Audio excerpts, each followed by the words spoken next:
hablar más porque los protagonistas son los 4 ponentes que traen, como digo, innovación de verdad.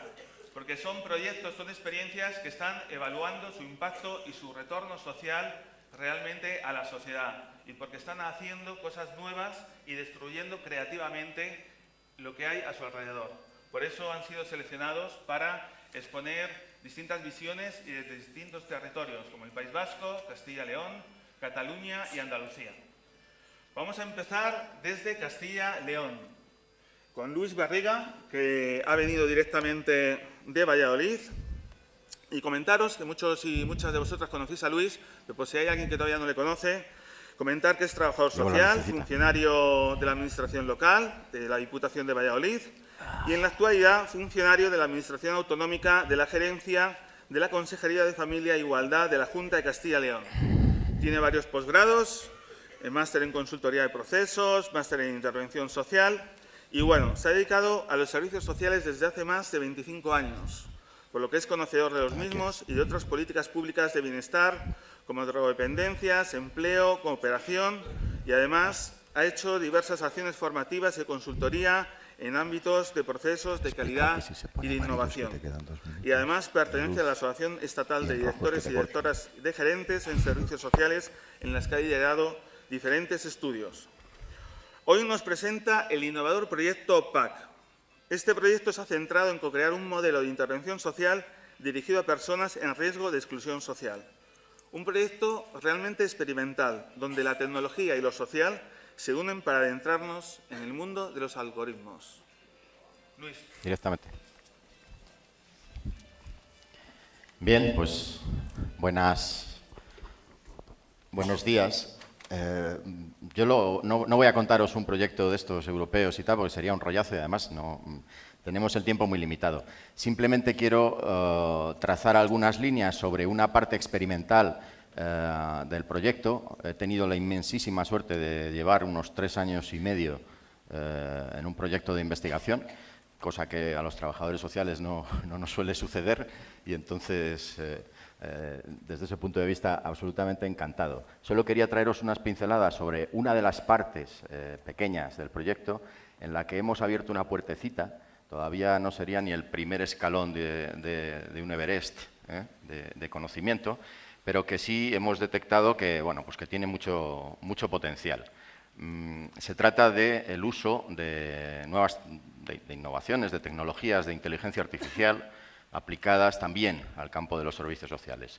Esto no es ninguna burrada, ya lo están haciendo otros campos como la sanidad o el mundo de los seguros desde hace ya bastante tiempo. Y en el mundo de los servicios sociales yo entiendo que es absolutamente imprescindible que nos planteemos la utilización de algunas de las herramientas. Por poneros en antecedentes, en el proyecto solamente hemos generado un par de pequeños productos para ensayar. Uno de ellos era de la palabra de moda, lo del algoritmo predictivo. Bueno, un algoritmo no es más que una sucesión de decisiones acerca de determinadas cuestiones. Es decir, un semáforo en realidad casi podría decirse que funciona a través de algoritmos. Y la regulación del tráfico de una ciudad, o si el semáforo se pone antes o después en rojo o verde, eso también va a través de sistemas de decisión. Con lo cual, es decir, lo de algoritmo es un palabra de moda, pero que en realidad lleva existiendo desde el principio de los tiempos. Las tomas de decisiones y las actuaciones causales, digamos. Bien, pues uno de los productitos que hemos generado ha sido el de un algoritmo. Intentamos varios y uno sí ha salido, que es un algoritmo predictivo de la cronicidad.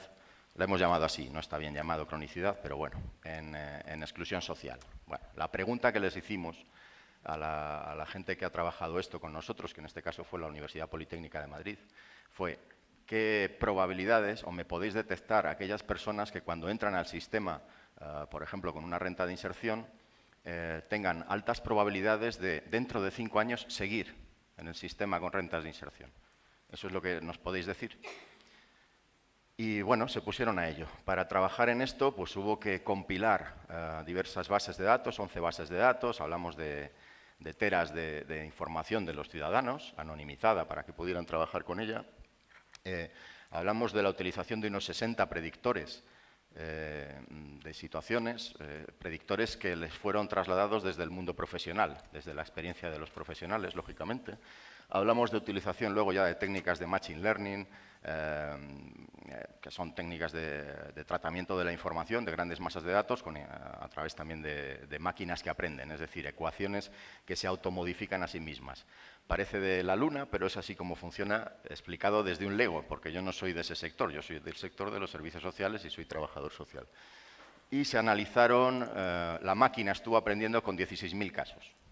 A base de aprender y de aprender, pues han conseguido generar un algoritmo que lo que nos indica, introduciendo esas variables, esos 60 variables del usuario, que son los que forman parte también de las solicitudes de las rentas de garantizada de ciudadanía, por ejemplo, introduciendo 60 variables o a través de 60 predictores, son capaces de predecir si la persona se mantendrá en renta garantizada en un modelo dicotómico, sí o no, o sea, o da positivo o da negativo durante 5 años o más. Eso a la entrada del sistema. Claro, esa información es potentísima para el sistema y potentísima sobre todo también para los profesionales. Es decir, ahora veré un poco qué alcances y qué límites puede tener este tipo de tecnología para el sistema, pero sobre todo también para la profesión y para los trabajadores sociales.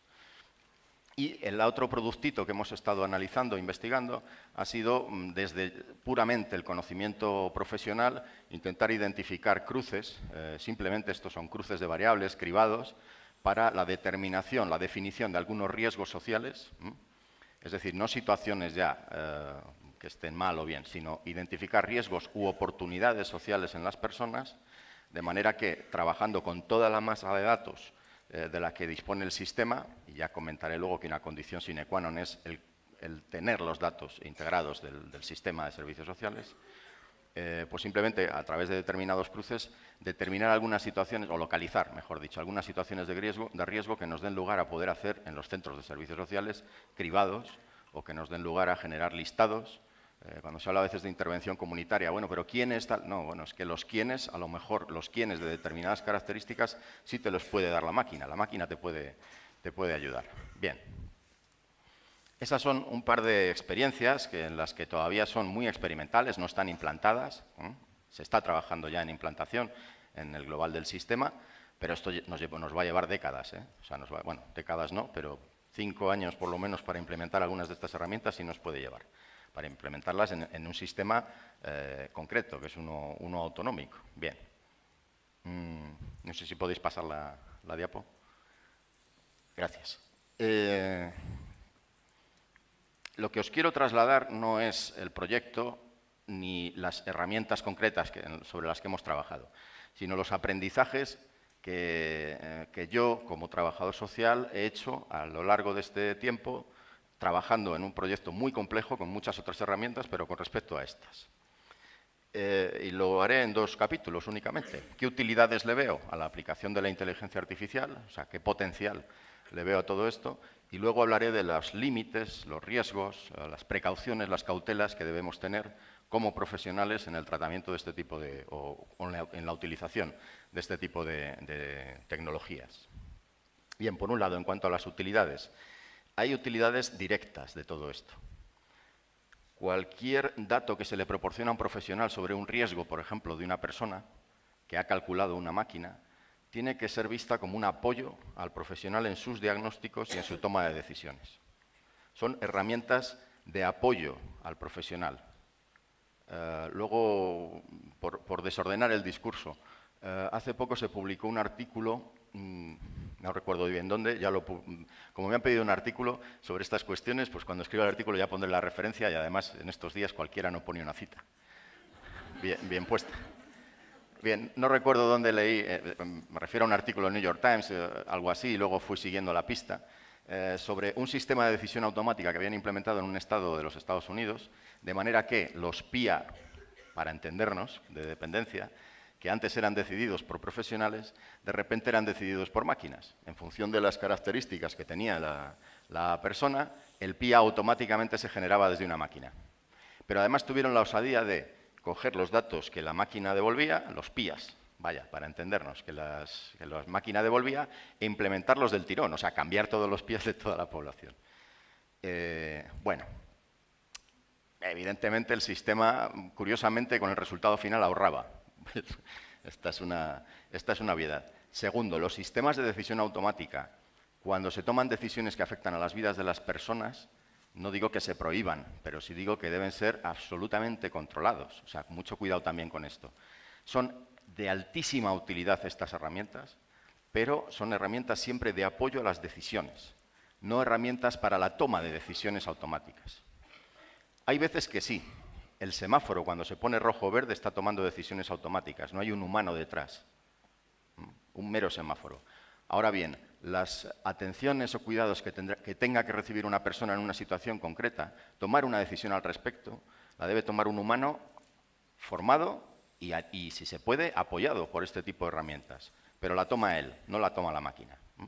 Cuidado, ojo con los automatismos. Me he ido a la segunda parte, a la de las precauciones, pero quería decirlo porque entiéndanse siempre como herramientas de apoyo al profesional. Es muy interesante que introduce otras lógicas. Es decir, a veces la máquina determina que una persona tiene un riesgo de, yo qué sé, de absentismo. La máquina va y nos dice que esta familia, en esta unidad de convivencia, hay un riesgo alto de absentismo. Se podría acabar produciendo absentismo. Y yo no estoy de acuerdo, a lo mejor, como profesional, con esa predicción. Eso es genial, porque ese es el momento de aprender con la máquina. Si la máquina me dice lo que yo ya sé, que por cierto es lo que pasa en el 80% de los casos, pues entonces tampoco me ha resultado de gran utilidad. Bueno, me afianza en mis sospechas, ¿no?, como trabajador social o como profesional. Ahora bien, cuando la máquina me contradice u opina algo, me devuelve algo con lo que yo no estoy de acuerdo, ese es el momento de genialidad, en el que me tengo que preguntar, pues la máquina lo ha hecho a través de otras lógicas, a través de unos cruces de datos que no tienen nada que ver con los que yo cruzo en mi mente. Y ese es el momento en el que me tengo que preguntar y dialogar con la máquina, ¿por qué sale esto? ¿Me estaré yo perdiendo algo? Ese es un momento absolutamente genial para los trabajadores sociales, para cualquiera que tome decisiones en las intervenciones sociales. Porque te sirve para contrastar, te sirve para discutir. Es un elemento, insisto, de apoyo. Las máquinas, además, en esto nos podrían ayudar a reducir segmentaciones. Otro artículo, que no recuerdo la referencia, se publicaba el otro día. Era relacionado con si se podía, a través de algoritmos predictivos, predecir la violencia infantil, la violencia hacia los niños, ¿no? Otra experiencia en otro estado de Estados Unidos, donde los valoradores de las situaciones en infancia utilizaban una serie de criterios, un check, ¿no?, para intentar determinar el grado de riesgo, pero esto lo hacían profesionales. Cuando han puesto a hacerlo a máquinas y han cotejado las valoraciones profesionales con las valoraciones de máquinas, también han descubierto que había determinados sesgos en los profesionales, en las valoraciones, que la máquina te ayuda a limar. En este caso concreto se producía con el tema de la raza. Muchísimas valoraciones profesionales, cuando la familia era de raza negra, tendían a plantear que sí que existe este riesgo, mientras que la máquina devolvía que había montones de familias blancas en las que sí que existía el riesgo donde el valorador no lo apreciaba. Ahí están funcionando un montón de elementos culturales que las máquinas no contienen y nos pueden ayudar a limar nuestros sesgos. Es una gran utilidad.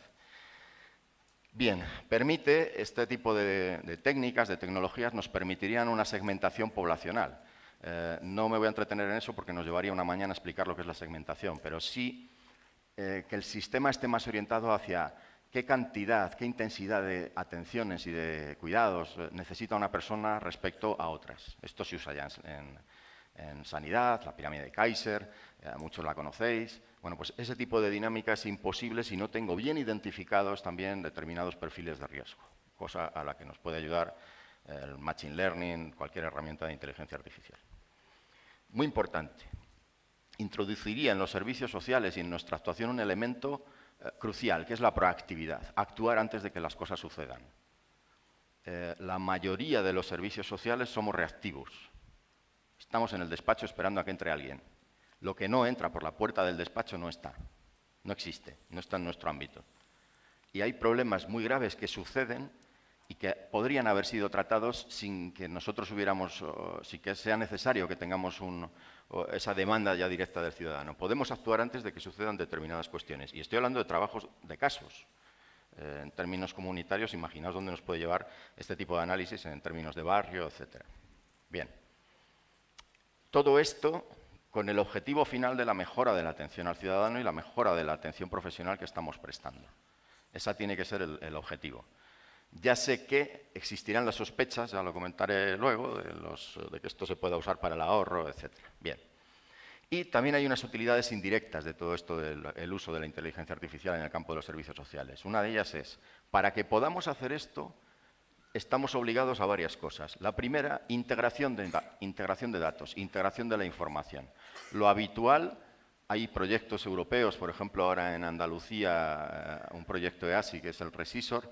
Claro, lo que están intentando, en definitiva, es integrar la información básica de una historia social de manera compartida entre todos los agentes que intervienen en esto. Y claro, los agentes en servicios sociales son múltiples. Entidades locales, entidades del tercer sector, comunidades autónomas. Es decir, no existe una estructura razonable de datos todavía en este país que haga interoperables las informaciones de unos y otros. Pero es que además cada departamento a veces tiene su pequeña Excel, por decirlo de alguna manera. Eso, si no está integrado, es inútil. Se está perdiendo ahí un potencial brutal. Cuando hablamos con los ingenieros, con la ingeniería ontológica o con la ingeniería de datos, lo primero que nos dicen es muy complicado trabajar con vosotros porque la información no está estructurada. Entonces, esta es una obligación de todos los profesionales, el estar preocupados porque la información se estructure. Bien, la estandarización de lenguajes y el etiquetado de datos sociales sería otra de las cuestiones a las que nos obligaría. Estandarizar nuestro lenguaje. El lenguaje abierto es riquísimo, pero ya hay máquinas que son capaces de leer informes sociales y si las vamos educando, son capaces de extraer determinada información sintetizada y coherente. Bien. Y, en definitiva, para poder también usar estas herramientas, nos está obligando, curiosamente, a sistematizar mucho conocimiento científico, porque son necesarias las ontologías. Yo no le puedo decir a un informático que me detecte exclusión, si no le explico lo que es la exclusión. Y si no identifico toda la ontología de la exclusión, si no identifico cuáles son todos los elementos que componen y que se interrelacionan en la exclusión, en algo tan complejo como la exclusión social. ¿Podéis, por favor, pasar a la siguiente, que me están ya avisando? Bien. Vale. Límites los leo porque es súper rápido y se entienden. Una predicción siempre debe limitarse a usos profesionales. La predicción requiere, en todo caso, una interpretación profesional específicamente entrenada, ¿de acuerdo? Existe el peligro de los sistemas de decisión automática que decía antes. Cuidado, siempre un humano detrás tomando decisiones sobre las personas. El usuario, en el ámbito de una intervención concreta, es el dueño de la predicción, es el dueño de los datos con los que se ha construido y por transparencia también y por una serie de cuestiones. Hay que trasladarle las predicciones. Ojo, son suyas. Cuidado con utilizar esto al margen de la gente. La gente es la dueña de su propia predicción. Aquí habría mucho que hablar sobre consentimiento informado. No sustituye el diagnóstico profesional. Nunca puede sustituir al diagnóstico profesional, que ese es humano. Ese es humano. Bien. Para terminar, bien, y las instituciones siempre deben comunicar los criterios con los cuales se han realizado todas estas operaciones y lo que hay por debajo, la matemática que hay por debajo. Termino con la última. En muy pocos años, las máquinas nos van a sustituir en todo aquello que sean las operaciones repetitivas y monótonas.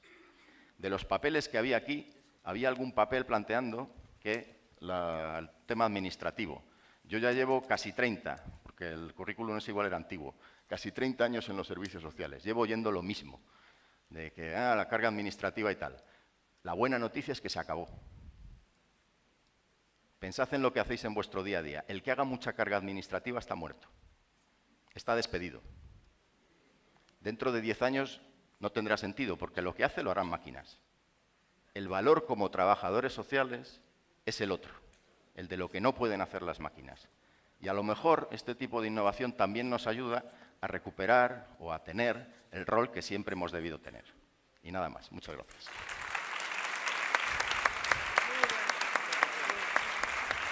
Muchas gracias, Luis. Gracias.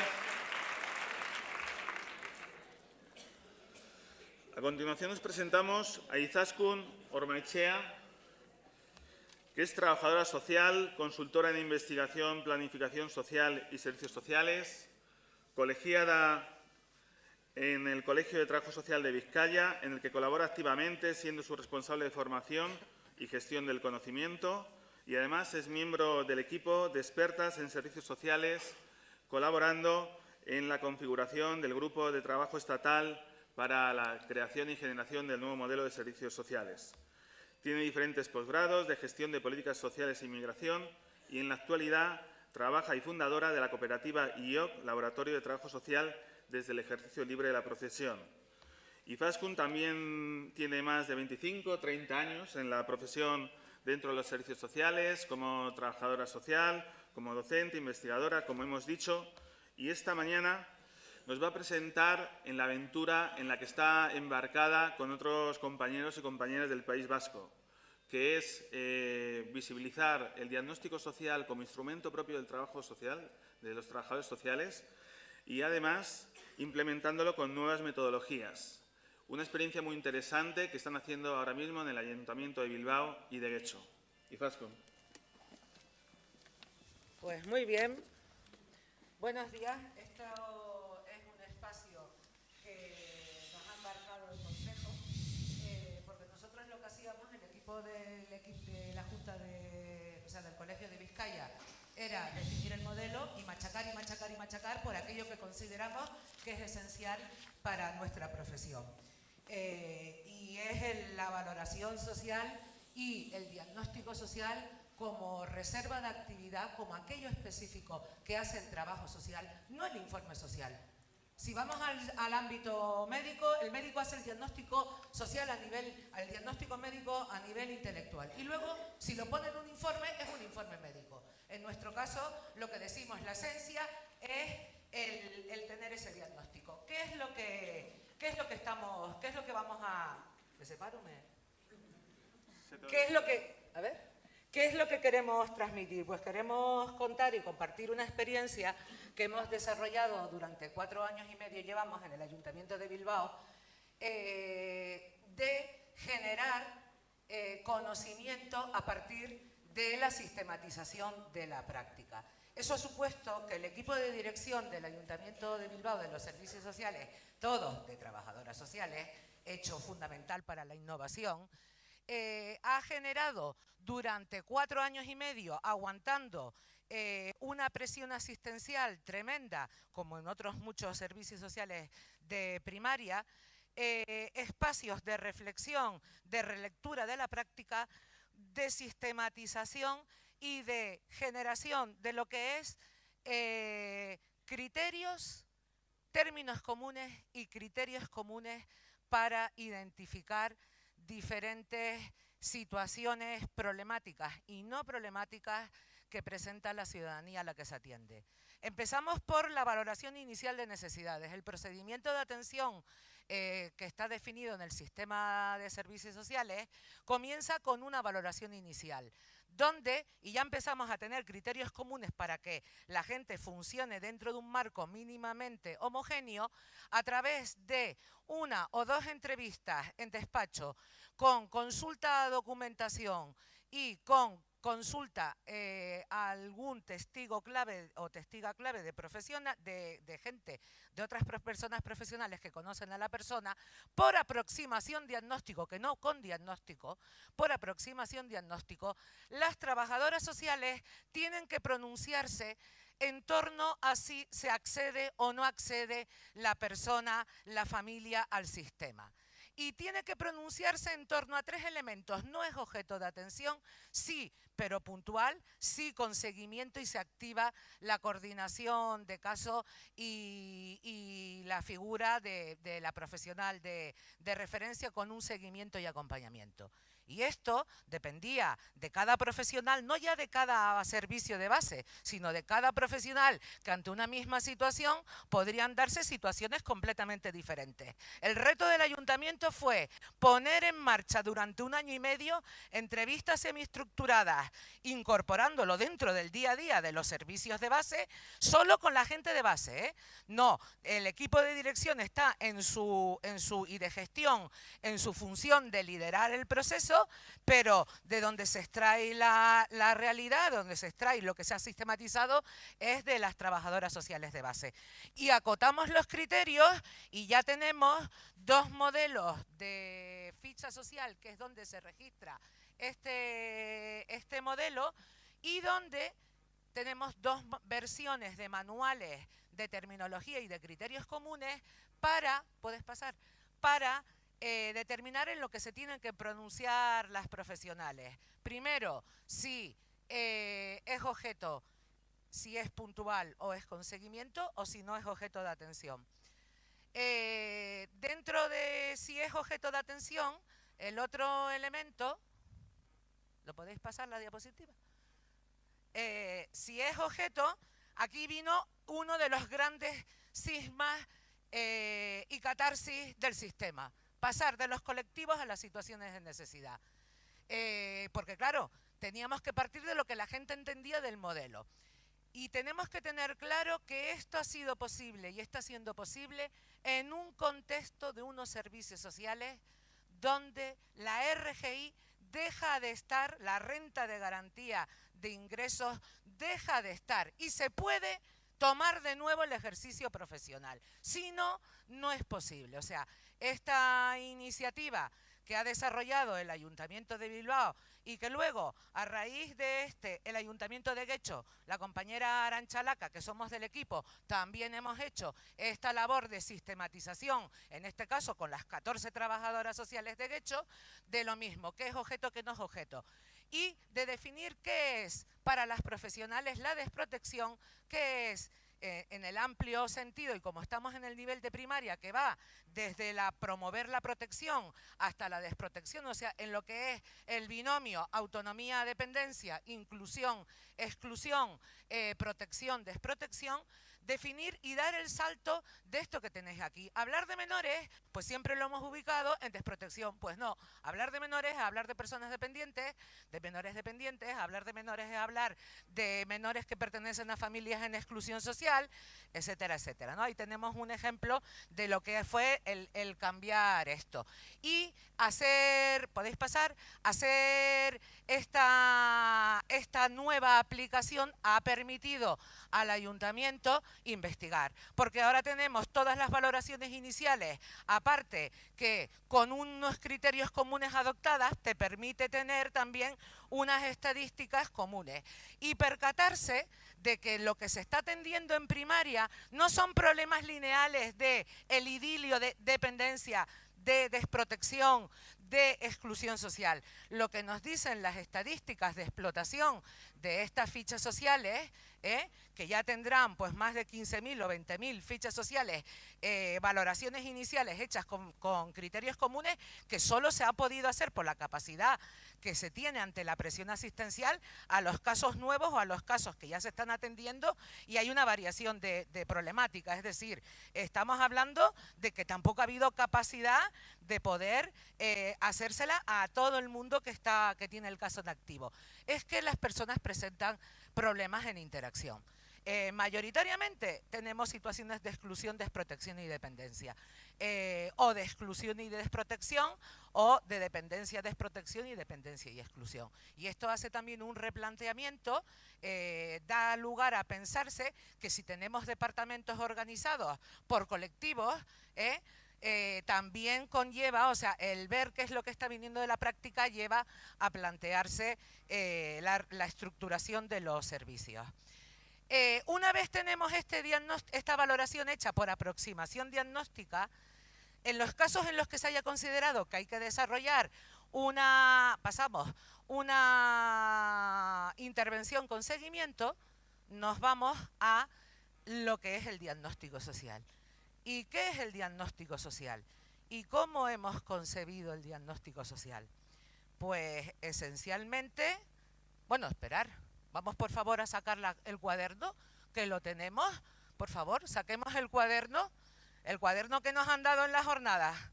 Si me queréis acompañar, tenemos la portada de innovación y si vemos, tenemos diagnóstico social, que es, en esencia, es un acto intelectual, no es un rellenado de cruces, no es un rellenado de encuesta, no es un informe social, es un acto intelectual donde el trabajo social emitido por las y los trabajadores sociales, que para hacerlo nuestro cuerpo de conocimiento en ese acto intelectual tiene que aplicarse a lo individual y personal de la persona, en interacción con la persona, y aquí no nos equivoquemos, no hay diagnóstico social sin interacción con la persona. Lo otro será una descripción de lo que tú ves. El diagnóstico social es en interacción, por eso el marco de intervención que se establece, igual que en la valoración inicial, es cómo se hace, en un marco luego flexible, que conlleva que se haga con sí o sí visita al domicilio o al espacio donde esta persona esté, si está en situación de calle, o en lo que es en el espacio natural de la persona. Entrevistas varias, entrevistas con personas, contactos con las personas que formarían parte de su red. ¿Por qué? Porque estamos en un sistema que fundamentalmente lo que tiene que producir es bienes relacionales, y bienes relacionales además a nivel comunitario, por lo cual hacer el diagnóstico, que si seguimos viendo lo que estamos hablando es que tiene que fundamentar la actuación profesional, si no hay interacción no puede haber transformación. Y el otro elemento clave es que es un acto intelectual de naturaleza científico-técnica. Y esto es clave, y esto conlleva una rigurosidad en los criterios que se aplican en la revisión de los mismos, etcétera, etcétera. Vamos, entonces, ¿qué es lo que hemos hecho? Pues hemos construido a partir del modelo de diagnóstico social de gobierno vasco regulado en decreto, siguiendo su estructura, siguiendo sus criterios, siguiendo su contenido, su terminología, hemos construido un diagnóstico, un modelo de diagnóstico que sostiene el juicio de la trabajadora social y que está enriquecido, ese modelo que está decretado por la práctica y que es de carácter polivalente.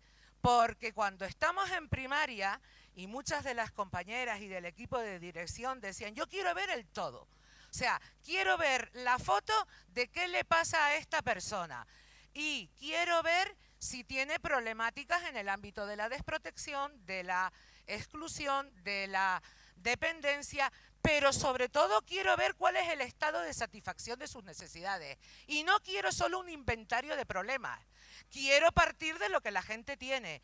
Quiero ver qué necesidades tiene cubierta la gente. Y de ahí que nos planteáramos tener unos criterios para evaluar el estado de satisfacción de las necesidades sociales. Pero es que además el diagnóstico social en el sistema vasco de servicios sociales es un derecho, y las personas, dice la ley, que tenemos derecho a que nos los den en un lenguaje claro. Y entonces hemos diseñado esta manera de ir por necesidades para devolverle a la persona lo que es el resultado del diagnóstico. Con esto señalar que el diagnóstico, aparte de poder identificar qué es lo que tiene, otra por favor, qué es lo que tiene este modelo, las situaciones de necesidad, y de identificar por cada ámbito, si la persona no tenemos esa participación, ese compartir, ese ayudarle a la persona a clarificar su situación para que pueda ir estableciendo o tomando conciencia con técnicas reflexivas, por ejemplo, de su situación, no es diagnóstico social, no es transformador. Cierto es que hay situaciones en las que este diagnóstico la persona no está en condiciones de participar, tiene una incapacidad absoluta, por ejemplo, tiene un deterioro cognitivo que no lo permite, donde entonces el diagnóstico, si lo hacemos descriptivo para promover su protección, si es el caso y la necesidad, ¿no? Terminar con la última diapositiva, si no te importa que me la pongas. No, dale. Donde un elemento clave y reflexión que compartimos, que ya nuestra colegiada del Colegio de Vizcaya, que en el año 98 elaboraron con los otros dos colegios de la comunidad autónoma, con Guipúzcoa y con Áraba, un modelo, el primer modelo de diagnóstico social, señalar que la intuición profesional y la comprensión empática para el diagnóstico en trabajo social es fundamental. es esencial, ahora bien, no es suficiente. La clave para lograr poder contrastar, investigar, poder intercambiar, poder avanzar en el conocimiento, parte de esta realidad, ¿no? Medir de esta afirmación. Medir una situación en base a un modelo de referencia permite un análisis más objetivo y con un carácter más científico. Precisamente esta es la funcionalidad del modelo de diagnóstico social. ¿Bien?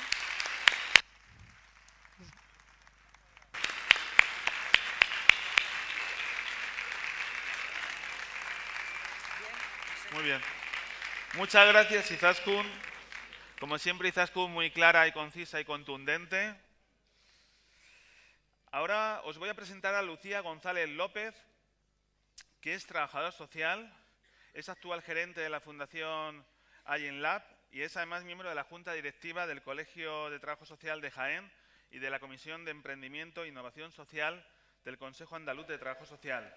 Es doctora por la Universidad de Jaén y además tiene varios posgrados, máster en accesibilidad, en dependencia y otro máster en gestión de la innovación y además es miembro de la Sociedad Andaluza de Geriatría y Gerontología. Nos presenta el proyecto Allen Lab, un espacio colaborativo entre diferentes actores como la universidad, una cooperativa y otros actores que son capaces de generar un espacio de intercambio y transferencia de conocimiento en torno al envejecimiento, creando nuevos modelos de intervención y nuevos servicios. La colaboración como elemento esencial de la innovación. Lucía. Bueno, es un placer estar en un espacio donde hay trabajadores y trabajadoras sociales que hablamos de innovación e investigación. Sabéis que esto no es nada común.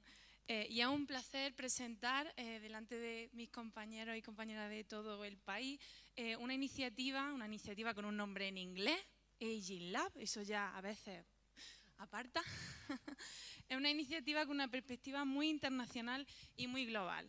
La Fundación Allen Lab es una iniciativa privada, que también es algo que en trabajo social provoca algo bueno, vamos a ver esto de qué va, y yo lo entiendo.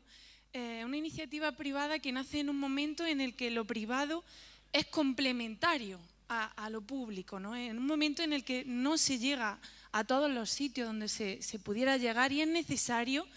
Y me ha gustado que también Izaskun mostrara una iniciativa privada porque somos complementarios y se puede trabajar mano a mano con lo público, con todos los agentes.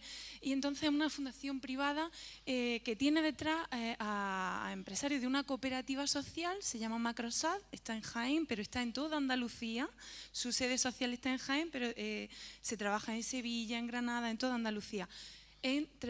Sobre todo en servicios para personas mayores históricamente y por otro lado con servicios para niños, para infancia, niños y niñas.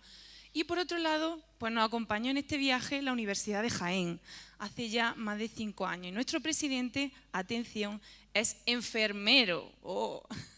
Y aquí viene otra de las claves de Allen Lab. La clave de Allen Lab es también que todos los sectores, todas las profesiones que trabajan en torno al envejecimiento lo puedan hacer de forma conjunta. Aquí nadie sobra y en casi todos los proyectos, y ahora comentaré algunos de los ejemplos, parecemos un chiste. Esto del francés, el inglés, pues igual. Un enfermero, un ingeniero, una trabajadora social o un trabajador social en un proyecto, ¿no? Pues sí, esa es mi vida profesional. Ahí estoy yo siempre, en eso de que pinta aquí el trabajador social, ¿no? La trabajadora social. Entonces estoy encantada de que se hable de un proyecto internacional, de que se hable de investigación, porque ahí estamos nosotros. Porque si algo se hace con la investigación es transformación social. Y aquí lo decíamos, que nos estamos hinchando de hacer papeles, que no estamos visitando a la gente, que no estamos viendo lo que pasa. Y lo tenemos además que compartir. Y eso es lo que desde Allen Lab estamos intentando hacer. Por un lado, aglutinar a todos los agentes y abusar de ellos. Abusamos de ellos. Y si no, que nos lo diga Ana Lima, que nos lo diga Enrique Pastor, que nos lo diga Rafael, que está por aquí. Abusamos. Porque lo que intentamos hacer es aglutinar todo ese recurso, ese conocimiento. Mi compañera Maribel también está por aquí de Macrosad, las compañeras del Colegio de Trabajo Social de Jaén. Abusamos de ellos. ¿Por qué? Porque aprovechamos los recursos que tenemos a mano, porque creemos que no vale hacer la guerra cada uno por su lado, que cada uno sabe de su entorno y lo que podemos hacer es todos juntos multiplicar. Entonces, si creemos que tenemos una iniciativa positiva, no nos podemos llevar nuestra iniciativa con nosotros, sino pues enseñársela a expertos que nos digan cómo la perciben, qué cosas hay que cambiar, ¿no? Por ejemplo, hace 2 años pusimos en marcha un documento que no pretende ser ningún referente, sino una aportación que se llama Modelo de envejecimiento digno y positivo. No voy a pasar la diapositiva porque no quiero entretenerme en ello, sino contaros, como decía el compañero, ideas y cosas que os puedan aportar. La presentación está totalmente disponible y además el documento que os digo se nos puede solicitar de forma totalmente gratuita en nuestra web. Es un documento en el que plasmamos algunos principios y criterios del trabajo con personas mayores. ¿Y esto por qué? Antes lo hemos dicho. El problema de los datos, ¿dónde está? En la cantidad de agentes que intervenimos. Pongamos, por ejemplo, un servicio de ayuda a domicilio. Voy a hablar de este servicio porque es un servicio, como sabéis todos y todas, muy complejo. Un servicio donde interviene la administración, los agentes privados, la familia, el trabajador social, la trabajadora social de lo público, de lo privado, ¿no? Y al final, ahí tenemos un montón de cosas. Pero nosotros le preguntábamos a esta cooperativa con la que trabajamos mano a mano, por ejemplo, ¿qué perfil tienen las personas usuarias con las que trabajan? Y nos decía, pues tienen demencia, todos tienen demencia. Pues no, ¿cuánto? ¿Qué demencia? ¿En qué momento de la demencia? ¿Qué otras necesidades?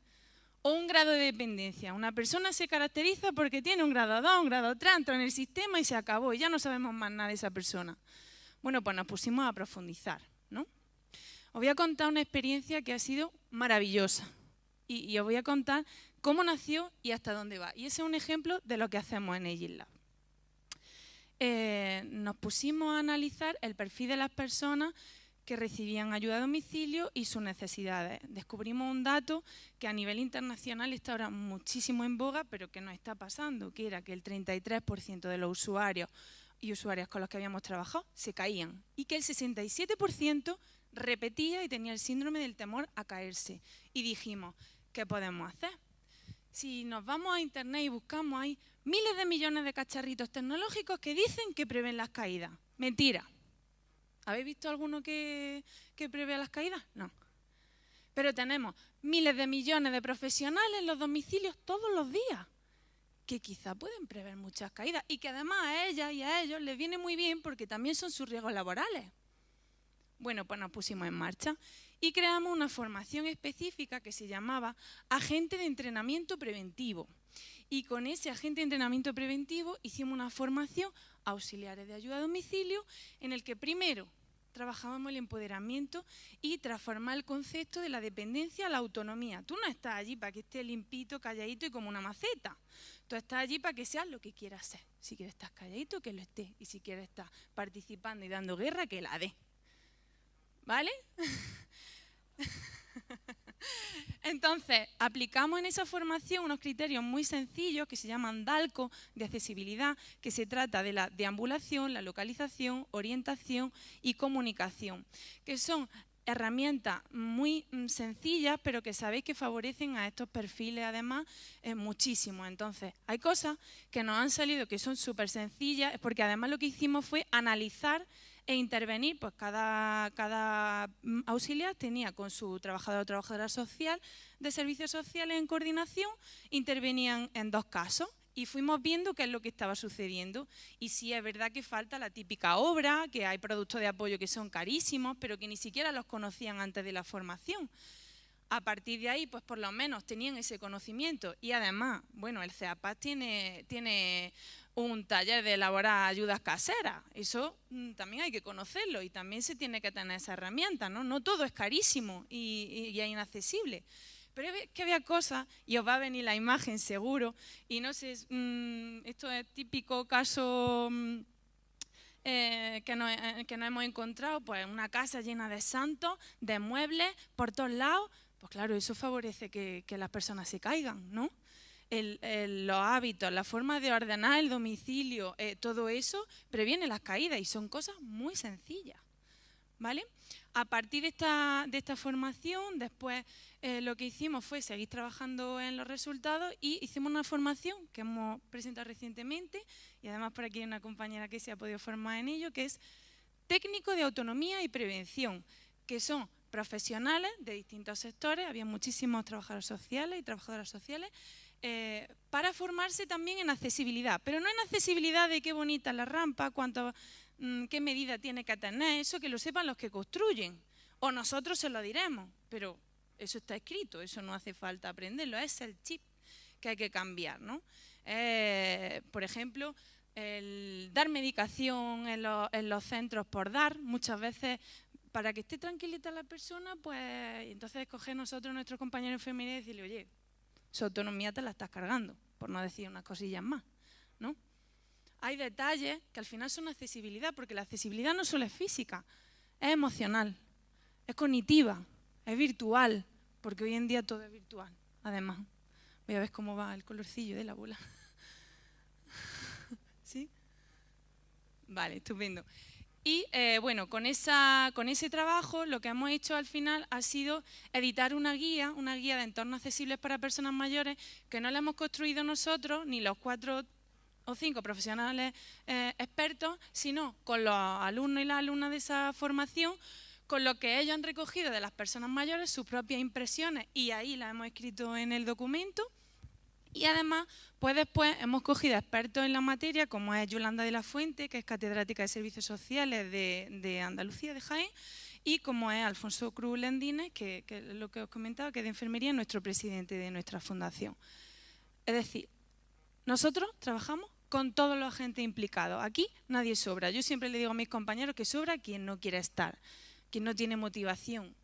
Por supuesto, no tiene por qué estar, pero quien quiere aportar y quien quiere sumar, pues al final salió una publicación en la que nos encontramos todos reflejados, y ha sido producto de las personas que reciben esa ayuda, de las personas que intervienen todos los días y de las personas que la estudian. Así que eso es YESLA, somos un ecosistema para transferir y crear conocimiento en envejecimiento.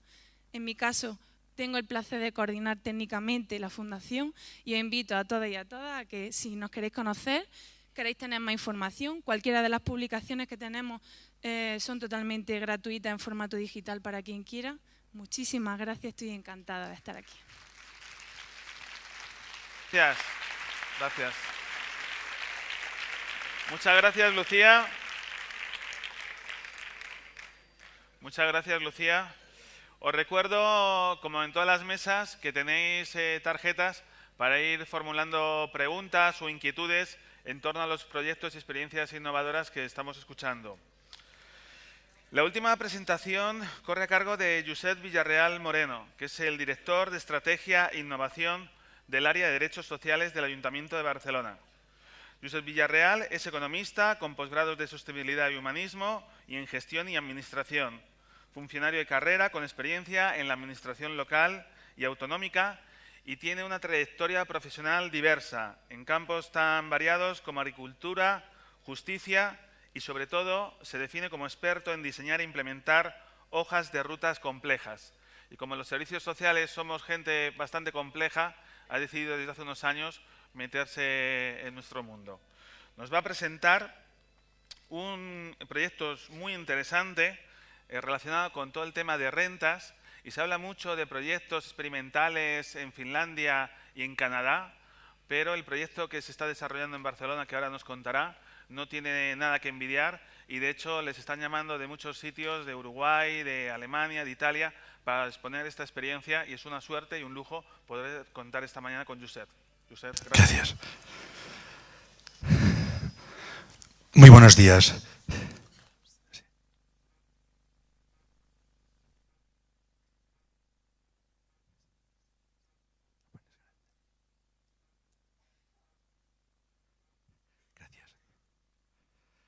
Muy buenos días. Yo no me voy a poder mover tanto como mis predecesores. Espero que se muevan las diapositivas y así hacer un trabajo conjunto.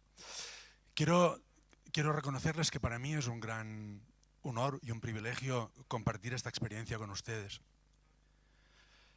Comentaban en la presentación que a lo largo de mi vida he tenido la suerte de poder trabajar en la definición de hojas de ruta de proyectos complejos. Nada tan complejo como lo que tenemos delante. Podemos pasar una diapositiva. Ya las miraré. Vamos a pasar otra porque sí iremos adelantando. Nada tan complejo, y voy a intentar resumirlo de forma intensa porque disponemos de poco tiempo y el proyecto es complejo. Lo que yo diría es lo siguiente. Las ciudades van a tener un papel esencial en la construcción del equilibrio social del futuro. Y lo van a hacer por su responsabilidad y por su proximidad a los problemas. El problema que afrontamos es de una intensidad y una dimensión extraordinaria. Me refiero al problema de la fragilidad social, de la vulnerabilidad de las personas, de la dualidad de nuestras sociedades. Y la solución al problema no podrá venir de uno solo de los actores. Tendrá que venir por fuerza de la acción conjunta entre ellos. Esos tres elementos son los que inspiran la formulación de un proyecto que se presentó a la Unión Europea en la primera convocatoria del Urban Innovative Action por parte del Ayuntamiento de Barcelona y que fue reconocido como uno de los proyectos que mereció financiación por parte de la Unión Europea. El proyecto fue aprobado porque, y así se reconoció, por su complejidad y por la alineación del proyecto, dada su complejidad, con lo que era la acción de gobierno. Hay unas diapositivas que las pueden después mirar con más detalle en la presentación. Sí, esto es para tener control. Gracias, del tiempo. Unas diapositivas que lo que vienen a detallar con rigor es la magnitud del problema que vivimos y que intentamos afrontar en la ciudad de Barcelona. Algunos detalles rápidos, ¿no? Desempleo tremendo, desempleo de las personas mayores de 45 años tremendo, incremento brutal del coste de la vivienda, desahucios al inicio de la crisis por razón de impago de hipotecas, después por problemas de alquiler, de incumplimiento, un parque de vivienda social absolutamente insuficiente, a pesar de que por comparación puede ser mejor que en otros sitios, pero absolutamente insuficiente, muchísima gente sin techo en la calle o en alojamientos provisionales, la ratio de renta entre los hogares más pobres y los más ricos desbocada y creciendo, es decir, caracterización de una sociedad dual, muchos usuarios de bancos de alimentos. Estoy de acuerdo en que sería un deseo que desaparecieran. Si pasamos, por favor, la siguiente. La recuperación económica no soluciona los problemas del mercado laboral. El mercado laboral continúa planteando caracterizaciones de vulnerabilidad, ¿no? Con lo cual, una de las opciones que históricamente se habían considerado, que era intentar encontrar fórmulas de ocupabilidad, no acaban dando solución suficiente. Desajustes entre oferta y demanda, etc. Problema caracterizado. Por favor, si pasamos a la siguiente. La vulnerabilidad residencial en la ciudad de Barcelona es brutal. En estos momentos estamos en alquileres más caros que en la punta de la euforia previa a la crisis, ¿no? Y además con ritmos de crecimiento, afortunadamente los últimos trimestres se han apaciguado un poco, pero con ritmos de crecimiento extraordinarios, que eso conlleva, por favor, si pasamos a otra. Bueno, lo tienen en las diapositivas. Un tema muy importante para formular este tipo de estrategias: conocimiento. Conocimiento de la realidad social. Hicimos en los equipos de estrategia y conocimiento y de investigación y de estadística y en los gabinetes un trabajo previo muy fuerte para poder disponer de mapas de la realidad social. Tuvimos la suerte de poder hacer una encuesta de condiciones de vida a 16.000 usuarios de servicios sociales, obteniendo una información muy detallada, muy precisa de su realidad. Eso nos permitía configurar en la ciudad de Barcelona un perfil, unos territorios de impacto, ¿no? La zona del Besós, que es la que está situada a la derecha de la imagen, que se corresponde con el norte geográfico. Y después una parte de la fachada marítima, que también reúne zonas de vulnerabilidad. Les decía que hicimos un trabajo enorme para obtener la información. Y a pesar de ese trabajo enorme, y a pesar de disponer de información de la disponibilidad económica de las familias de Barcelona a nivel de unidad censal, con un trabajo, digamos, extraordinario e inédito hasta ahora, lo que hemos podido comprobar es que esa información es muy precaria, es muy insuficiente. Hoy hemos visto presentaciones que intentaban sistematizar información, generar información. Es muy importante que eso lo hagamos de forma sistemática, porque si no vamos a perdernos. Los barrios que están en el norte, los del Besós, son los que van a configurar el proyecto que vamos a hacer. Por favor, la siguiente.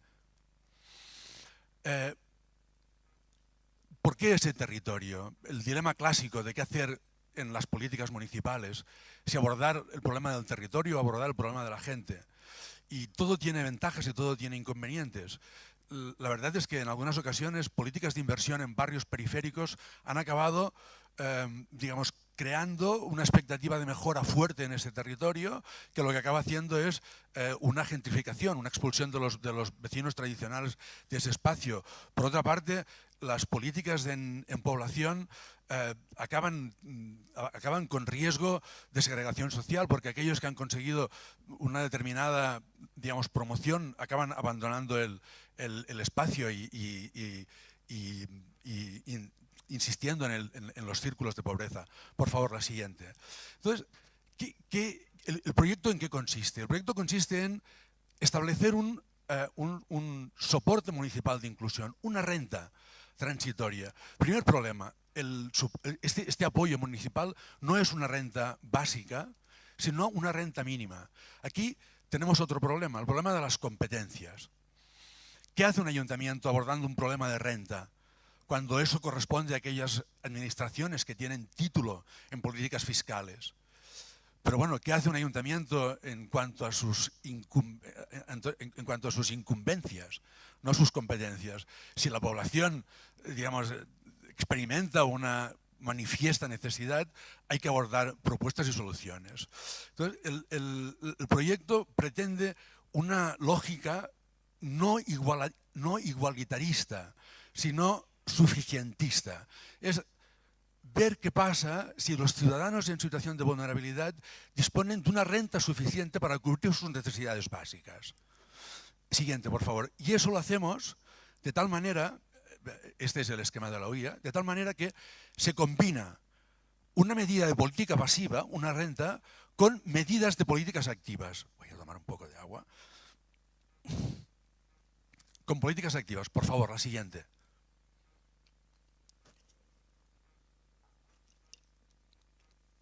Llegaremos a ella. Antes me quiero parar un momento aquí.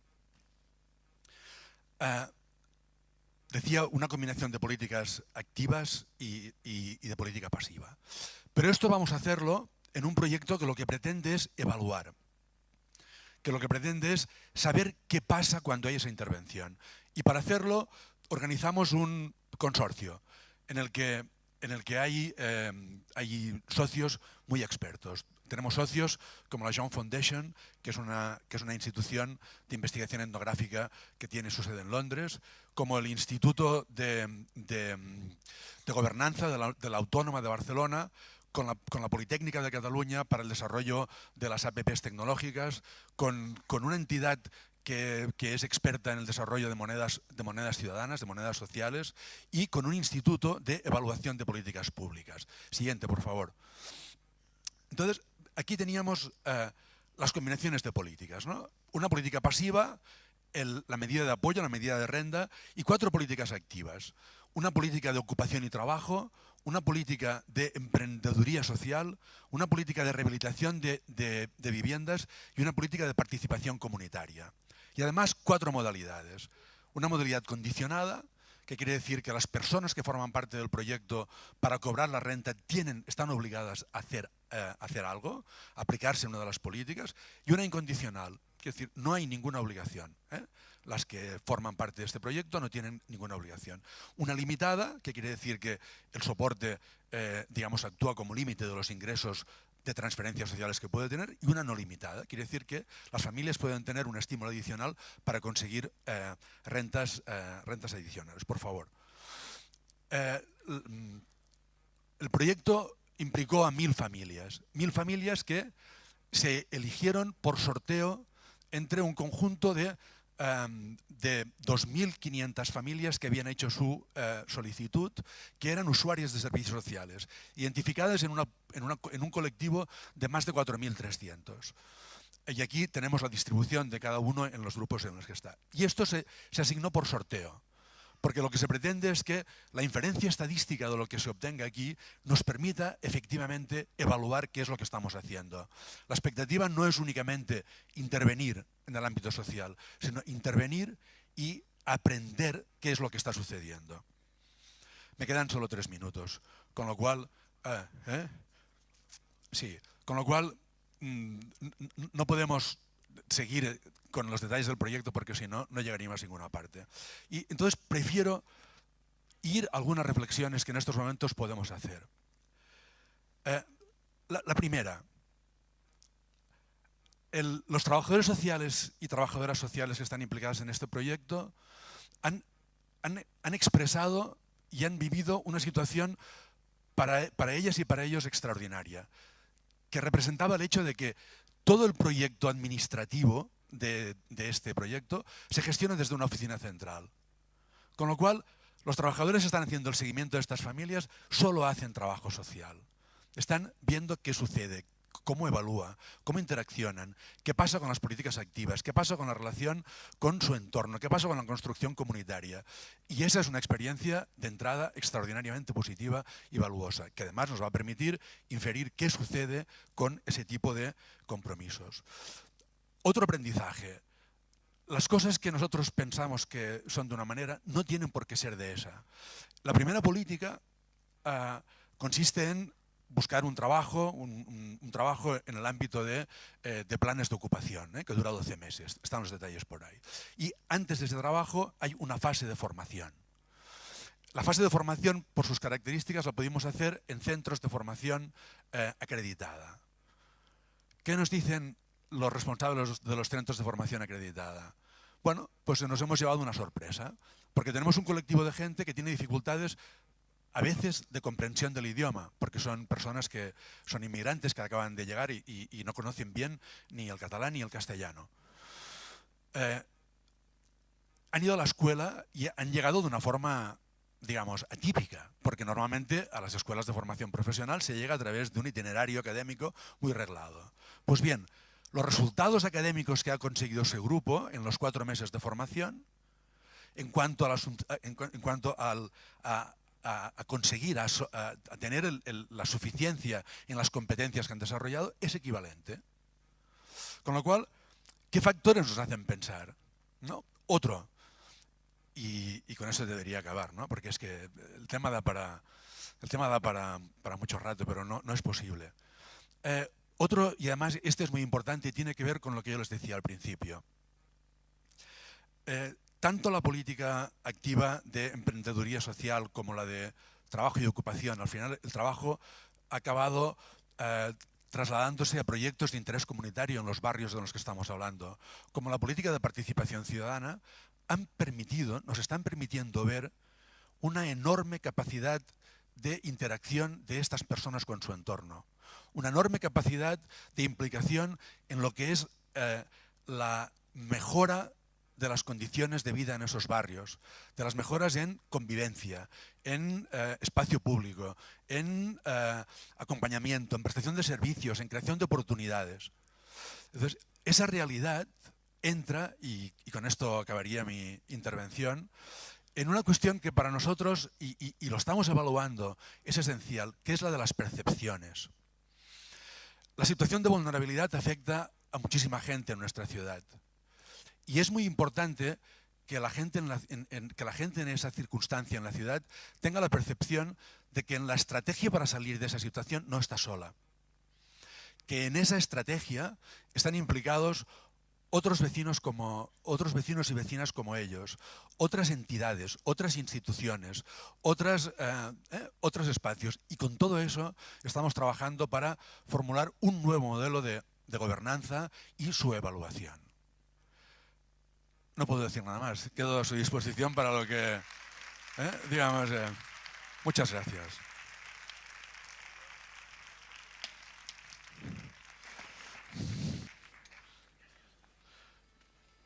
Bueno, pues ahora pasamos al turno de preguntas. Si quieres, Josep. Sí, aquí, en círculo. ¿Tenemos preguntas?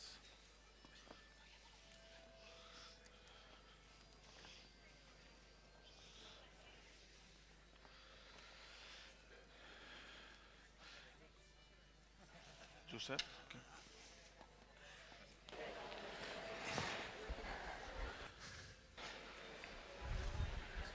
La verdad que es una pena el poco espacio de tiempo, porque los 4 proyectos, la verdad que son muy interesantes y plantean interrogaciones e inquietudes. Pero bueno, vamos a aprovechar las preguntas para seguir profundizando en algunos de ellos. Dice una de las preguntas, a Izaskun. ¿Sabes si hay alguna previsión de trasladar el modelo de diagnóstico social, de que toda la profesión pueda disponer de un modelo de diagnóstico social de referencia? ¿Hay alguna previsión? Previsión. A ver, yo sí quería aclarar que la experiencia que hemos trasladado es del Ayuntamiento de Bilbao, ¿vale? Nosotros somos una microempresa que trabajamos para el Ayuntamiento de Bilbao. Uno de los problemas que tiene el sistema público de servicios sociales es su fraccionamiento, ¿no? Esto que se llama la plurigobernanza, ayuntamientos, gobiernos y diputaciones. Eso hace que la gestión del conocimiento y la producción científica técnica que un sistema debería de tener para que le sostuviera, no tiene ningún espacio de gestión, ¿no? El Ayuntamiento de Bilbao lo compartió en el Congreso, en una comunicación, en el de Mérida, pero previsiones como no salga alguna iniciativa del ámbito de la profesión, porque no vemos a en el sistema sanitario no se regula por decreto lo que tienen que diagnosticar las profesiones sanitarias, y esta es una de las grandes cuestiones que nosotras, las 3 personas que hemos formado parte del grupo de reflexión del modelo de servicios sociales, planteamos claramente, claro, de impulsar la gestión del conocimiento desde lo que es la profesión. Si no nos extinguimos, o sea, lo tenemos claro, nuestro vaticinio es que esta profesión, como no tenga soporte para enjuiciar la situación y identificar aquello con lo que queremos trabajar y transformar, 20, 30 años, 40 años, 50, adiós muy buena. Como los dinosaurios. Una pregunta, un aplauso, es verdad. Una pregunta para Luis. Te preguntan, Luis, en los modelos que estáis trabajando, ¿se contempla la interconexión entre la historia social y la historia clínica en la atención a personas con necesidades de atención social y sanitaria? ¿Con estos modelos predictivos? En concreto, en este proyecto no se ha trabajado en eso, pero sí se ha trabajado en el desarrollo de una historia social electrónica, por hablar en lenguaje sanitario, de una historia social electrónica con unos contenidos mínimos, que sí, en otro proyecto diferente, sí se está trabajando ahí en interoperabilidad para determinación de atenciones de uno y otro sistema. Sin ir a fusiones extrañas, quiero decir, entendiendo que cada espacio es cada espacio y luego hay que generar las atenciones comunes precisamente allá donde están las personas, sus necesidades, etcétera. Pero digo sin ir a terceras vías, digo, está el mundo social, el SAL y el sociosanitario. No. O sea, entonces, sí, la integración de información y la generación de unos mínimos estándares. En esto de la historia social, además, es prometedor que Andalucía está desarrollando, Castilla y León está desarrollando, hay más territorios, no recuerdo ahora, y entre esos territorios se están poniendo de acuerdo. Se están empezando a poner de acuerdo porque sería absurdo que Castilla y León generase una. Quiero decir, estos son consensos profesionales, ¿no? Quiero decir, de ámbito técnico, no tanto de ámbito político. Y en ese sentido estoy absolutamente de acuerdo con alguna cuestión. Este mundo nuestro confunde muchísimo. O sea, en la sanidad nadie confunde medicina o enfermería con sistema sanitario. Hay cosas que son propias de cada una de las disciplinas y es ese colectivo profesional y científico el que lo hace desarrollar. La parte luego de la política social o de la política sanitaria tenemos que empezar a separar esas cuestiones. Gracias. Para Josep, de Esther, Trabajador Social de las Islas Baleares, pregunta: ¿qué impacto está teniendo el proyecto con la mejora de la problemática de la vivienda? Si tiene alguna conexión este proyecto con la problemática de vivienda. Sí, claro que tiene conexión, porque la vulnerabilidad, es decir, uno de los componentes básicos de la vulnerabilidad social es la vulnerabilidad residencial. Y el proyecto, tal y como está, tiene un impacto absolutamente marginal, porque estamos diciendo que el parque de vivienda pública es absolutamente insuficiente para afrontar el problema y el proyecto, digamos, no tiene capacidad, digamos, actúa sobre 1000 familias en concreto para evaluar. Pero sí que está haciendo el proyecto es poder objetivar algunos de los fenómenos que se dan dentro de ese problema, para poder después, digamos, ayudar a construir políticas dentro del ámbito de la vivienda social.